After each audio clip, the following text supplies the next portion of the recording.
वो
हल्का की तरफ से हमारे बहुत ही लाडले, बहुत ही प्रिय और सम्मानित चौधरी दीपेंद्र हुड्डा जी को पगड़ी बांधकर और साल आज इस पावन कार्यक्रम में, इस पवित्र कार्यक्रम में साल उड़ाकर सम्मानित करें। मेरा विधायक जी से अनुरोध है कि हमारे सांसद सतपाल ब्रह्मचारी जी को पगड़ी बांधकर साल उड़ाकर जो है सम्मानित करें।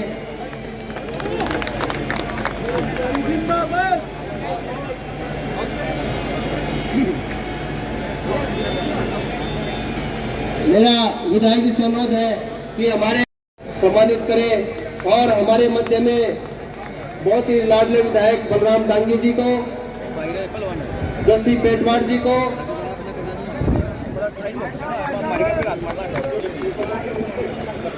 संदीप पुनिया बाहर प्रधान यहाँ आए हुए हैं, कहीं भी हो तो वो मंच के पास पहुंचे, अभिनंदन करते हैं, स्वागत करते हैं।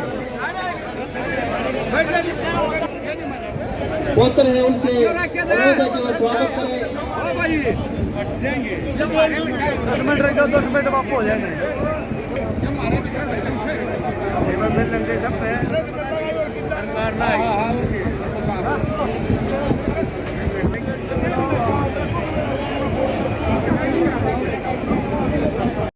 बताओ कोई बात पूरा मन की एक बात कि कतार लोगों को बाहर करो, नया समय है तो ये जिन लोगों ने आपके ये किया है कि भाई ये बात। देखिए, आज सबसे पहले मैं जो है बड़ौदा विधानसभा क्षेत्र के सभी प्रत्येक कांग्रेस पार्टी कार्यकर्ता का मैं अपनी ओर से भी धन्यवाद करना चाहूँगा और हम सब ने मिलकर सबका धन्यवाद भी किया और ये संकल्प भी, क्योंकि प्रदेश में सही बात है कि एक माहौल कांग्रेस के पक्ष में था और भारतीय जनता पार्टी ने झूठ फूट और लूट की राजनीति से मैनेज करके किसी प्रकार से अपनी सरकार बनाई, लेकिन ये सरकार जन भावनाओं के आधार पर सरकार नहीं बनी हुई। देश का कोई एक भी exit poll, opinion poll Bhajpa की सरकार नहीं दिखा रहा था। ये झूठ फूट और लूट की राजनीति के आधार पर शाम दाम दंड भेद से मैनेज की हुई ये सरकार है।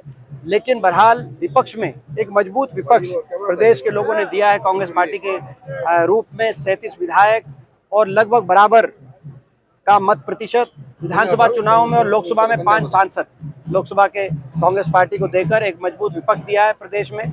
उस मजबूत विपक्ष की एक सकारात्मक भूमिका हर वर्ग की लड़ाई लड़कर कांग्रेस पार्टी निभाने का कार्य करेगी। ये संकल्प हमने यहाँ पे बड़ौदा में अपने सभी बड़ौदा के कार्यकर्ता साथियों के परिवार के साथ मिलकर बैठकर एक हमने पंचायती रूप से सबसे पूछा कि भाई ये लड़ाई हम लड़ें, तो सबने कहा कि लड़ाई लड़नी चाहिए, प्रदेश हित में विपक्ष को अपनी जिम्मेदारी निभानी होगी, तो हम लड़ाई लड़ें। कांग्रेस की 37 सीट आई है, सोनीपत लोकसभा में 9 सीट है, 2 सीटों में कांग्रेस जीती, 7 पे आ रही है। अगर ये 7 सीट और सोनीपत की आती तो कांग्रेस की सरकार होती, क्या कमी रही?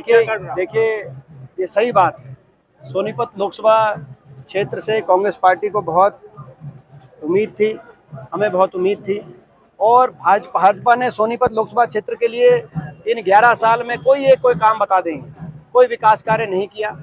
सोनीपत लोकसभा क्षेत्र में भारतीय जनता पार्टी ने 11 वर्ष हो गए, लेकिन कोई बताने लायक एक भी विकास कार्य किया नहीं। किसी भी क्षेत्र में, शिक्षा की क्षेत्र हो, कोई मेडिकल कॉलेज बना, कोई मेडिकल कॉलेज, कोई यूनिवर्सिटी, कोई कॉलेज, कोई स्कूल, मेट्रो की बात हो, औद्योगिक क्षेत्रों की बात हो, कोई सोनीपत लोकसभा क्षेत्र में मूलभूत विकास के लिए कोई कार्य किया नहीं।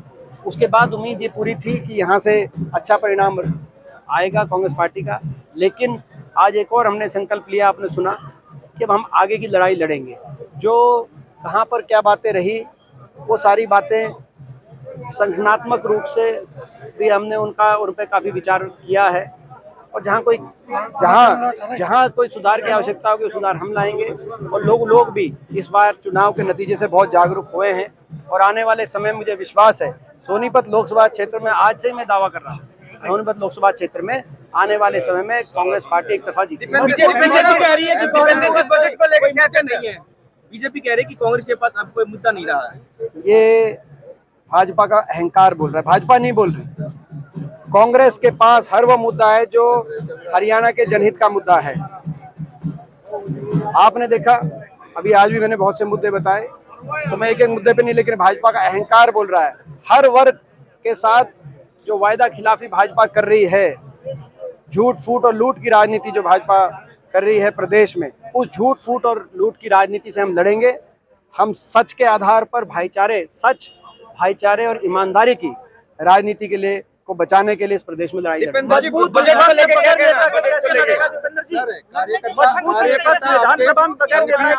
वो सारी बात जो के लिए क्या चाहिए है, देखिए, संगठन के फैसले, कौन सा फैसला कब होगा, क्या होगा, आपको पता है, मैं कभी उस पर सार्वजनिक कोई टिप्पणी नहीं करता। एमपी साहब बढ़ाई गई है, देखो,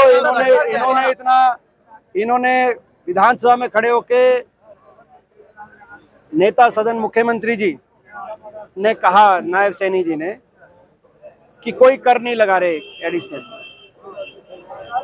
लेकिन इन्होंने क्या किया, विधानसभा के अगले ही दिन पहले टोल 15 रुपए बढ़ गए, फिर उसके बाद 40 पैसे प्रति यूनिट तक बिजली उपभोक्ताओं पर बिजली के रेट बढ़ा के उन पर बोझ डालने का काम किया। हरियाणा के केवल बिजली की मैं बात बताऊं, 5000 करोड़ के लगभग का अतिरिक्त बोझ हरियाणा के गृहिणियों पर, माताओं बहनों पर और बिजली उपभोक्ता पर 5000 करोड़ का अतिरिक्त बोझ डाल दिया। जबकि उतना ही 5000 करोड़ इन्होंने कहा, वादा किया था कि हम 2100 के लिए अलग से रखने का कार्य करेंगे।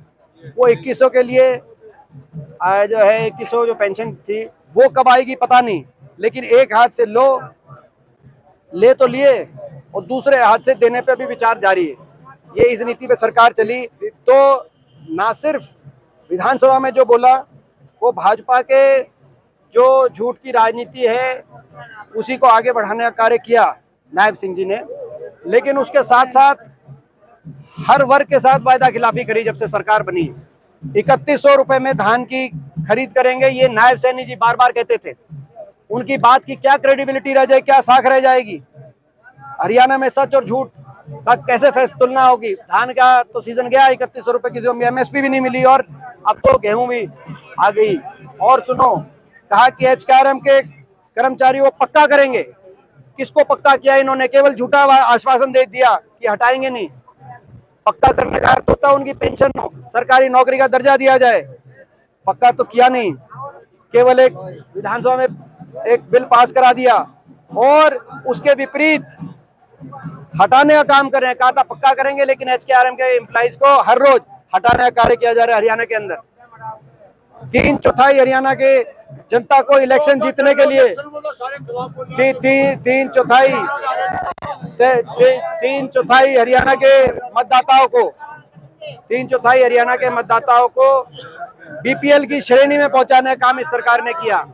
और अब जब चुनाव में अपनी जो राजनीतिक रोटी सेक ली तो मतदाताओं उनको भूल गए और उनको BPL से निकालने का कार्य सरकार कर रही है। और यहाँ तक कर रही है, कह रही है कि अपने आप नहीं तो सजा करा। तो इसीलिए विपक्ष के रूप में हम लड़ाई लड़ेंगे इन मुद्दों को लेकर। किया गया सर, सोनिया जी ने कहा जबरदस्ती पास करवाया गया है।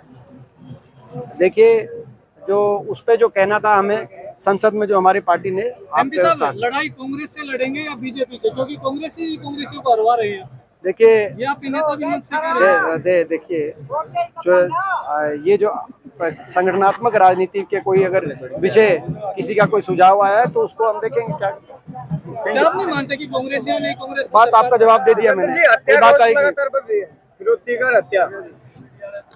हरियाणा में जो मूलभूत मुद्दे थे उनका समाधान नहीं हुआ। ये सरकार मैनेजमेंट से तो बन गई होगी, लेकिन जो मूलभूत मुद्दे, जैसे आपने सही कहा कि आज हरियाणा अपराध दर में देश में नंबर 1 है, ये केंद्र की सरकार के आंकड़े बता रहे हैं। आज हरियाणा बेरोजगारी में देश में नंबर 1 है, केंद्र की सरकार के आंकड़े बता रहे हैं। तो ये मूलभूत मुद्दे यूं के यूं हैं। ये हरियाणा सरकार, कानून व्यवस्था पे हरियाणा सरकार को जवाब देना चाहिए। धन्यवाद।